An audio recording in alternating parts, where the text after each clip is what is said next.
Hello everyone, this is your online tutor Nature Arun. Today I am going to explain about Mysore. The topic is visit to Mysore. Mysore, the historical city of Karnataka, is rich in art and culture. Mysore Karnataka का एक ऐतिहासिक शहर है और यहाँ का जो culture है बहुत ही स्ट्रांग है। वहाँ का आर्ट है अर्थात जो कला है वो भी बहुत ही मजबूत है। It is a city of palaces, gardens and secret temples. और यह जो प्लेस है वह पैलेस अर्थात महलों का शहर है और वहाँ पर बहुत सारे गार्डन है। इसके साथ साथ बहुत सारे पवित्र मंदिर भी वहाँ पर है। यहाँ पर हम लोग पिक्चर में मैसूर को देख रहे हैं। Do you know Mysore was called Mahishur in ancient time. प्राचीन समय में मैसूर को माहिशूर कहा जाता था। The nearest airport is at Bengaluru. और मैसूर से जो नियरेस्ट एयरपोर्ट है वह बेंगलुरु है। It is 139 kilometre from Mysore. और यह मैसूर से 139 किलोमीटर दूर है। The city is well connected by road to and railways with Bengaluru, Chennai and many other cities of South India. और मैसूर जो है ये वेल कनेक्टेड है रोड से और रेलवे से। और कौन कौन से शहर से? तो Bengaluru, Chennai, many other cities of South India, दक्षिण भारत के अन्य सारे सिटियों से मैसूर कनेक्टेड है। Do you know passenger ship services are available from Port Blair to Chennai, Kolkata and Visakhapatnam. और जो पैसेंजर शिप है वो भी सर्विस अवेलेबल है पोर्ट ब्लेयर से चेन्नई, कोलकाता और विशाखापत्तनम के लिए। The Mysore palace, it was the residence of Wodeyar rulers. और जो मैसूर पैलेस है ये ओडियार जो रूलर्स थे, जो शासक थे, उनका रेसिडेंस था, आवास था। The palace is now a museum that houses great treasures of the paintings, jewellery, royal customs and other items. और यह जो प्लेस है वर्तमान में एक संग्रहालय है। इसके साथ ही यहाँ पर बहुत सारे चित्र की खजाना है, पेंटिंग्स है, ज्वेलरी वहाँ है और रॉयल कॉस्ट्यूम्स हैं अर्थात शाही वेशभूषा भी वहाँ पर बहुत सारा है। इसके साथ अन्य सारे आइटम भी वहाँ पर है। The golden royal elephant throne, the Durbar hall and the Kalyan Mandap wedding hall are the main attractions here. और जो गोल्डन रॉयल एलिफेंट है अर्थात जो शाही हाथी का सिंहासन है वो वहाँ पर मेन अट्रैक्शन है। दरबार हॉल है और इसके अलावा कल्याण मंडप जिसको हम लोग वेडिंग हॉल कहते हैं, ये सारे जो मैसूर में है एक बहुत ही फेमस अट्रैक्शन का प्लेस है। Do you know the Mysore palace has a unique French clock. Mysore palace में एक बहुत ही यूनिक अर्थात अद्वितीय फ्रेंच क्लॉक है, घड़ी है। Every hour a parade by metal soldiers is displayed. और प्रत्येक आवर पर एक सोल्जर वहाँ पर दिखता है जो फिक्स टाइम में दिखता है और वो छोटा रूप में है। The beating drums by the soldiers mark the seconds and अ बिगुल मार्क्स द मिनट्स। जब बीटिंग ड्रम वहाँ पर होता है तो अर्थात 1 सेकेंड हो जाता है और जब बिगुल का वहाँ पर आता है तो मिनट्स का संकेत होता है। The royal elephant throne contains 84 kilograms of 24 carat gold. जो रॉयल एलिफेंट थ्रोन था अर्थात शाही हाथी का सिंहासन जो था वो 84 किलोग्राम शुद्ध सोने का बना था। शुद्ध सोना जो होता है 24 कैरेट का होता है। Vrindavan garden, the famous garden is located on the trace of the Krishna Raja Sagar dam in Mysore across river Kaveri. जो प्रसिद्ध गार्डन है वह कृष्णा राजा सागर डैम के किनारे पर बना हुआ है। जो वहाँ पर एक नदी है कावेरी, उसी के किनारे में यह बना हुआ है। It was built in the 1932 by Krishna Raja Wodeyar fourth, a great lover of gardens. और इसको 1932 में कृष्णा राजा वोडेयार जो फोर्थ रूलर थे उसके द्वारा बनाया गया, और वह महान लवर थे गार्डन्स का, बगीचों का।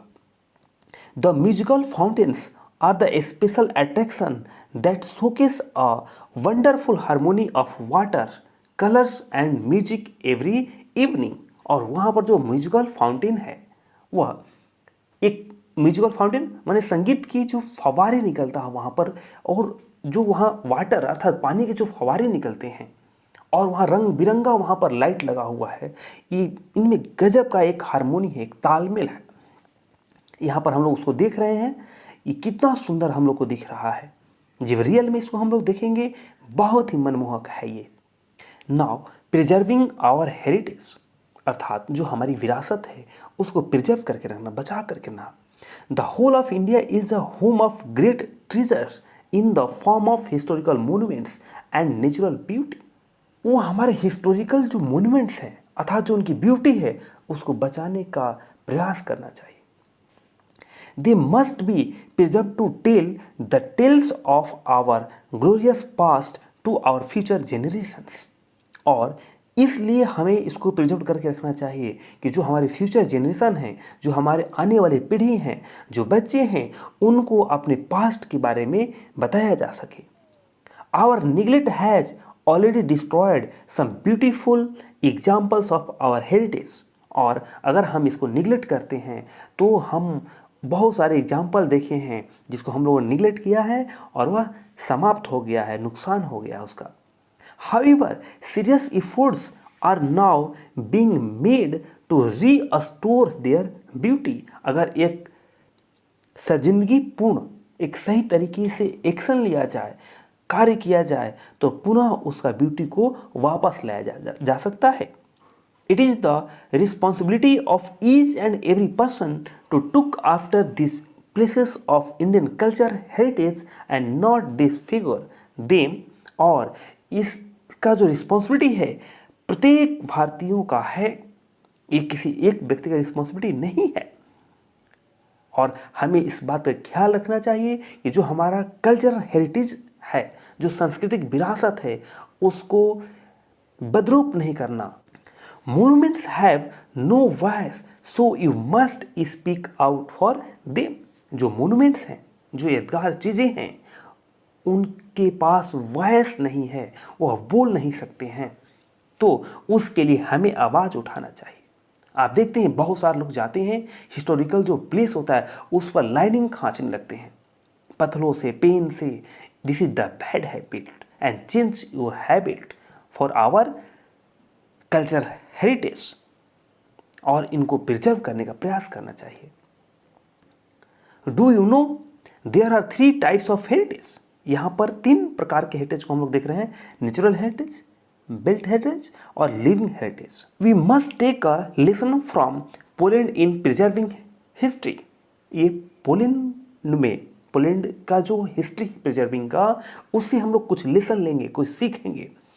In the Warsaw national museum Poland 3 photographs hang side by side. और यहाँ पर जो 3 फोटोग्राफ्स हैंग किया हुआ है, ऐसा लटकाया गया है side by side. The captions below them see Warsaw 1939, Warsaw 1945 and Warsaw today.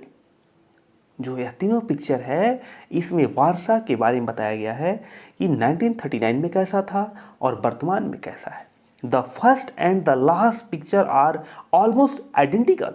पहला और जो लास्ट का पिक्चर है वह आइडेंटिकल है, अर्थात सेम है, एक जैसा है। The photograph in the centre shows a devastated Warsaw at the end of the second world war.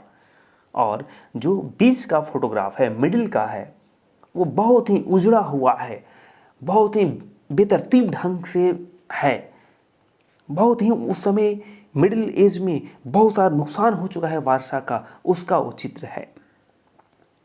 The Polish people despite not having many resources lovingly rebuilt their city exactly as it before the war.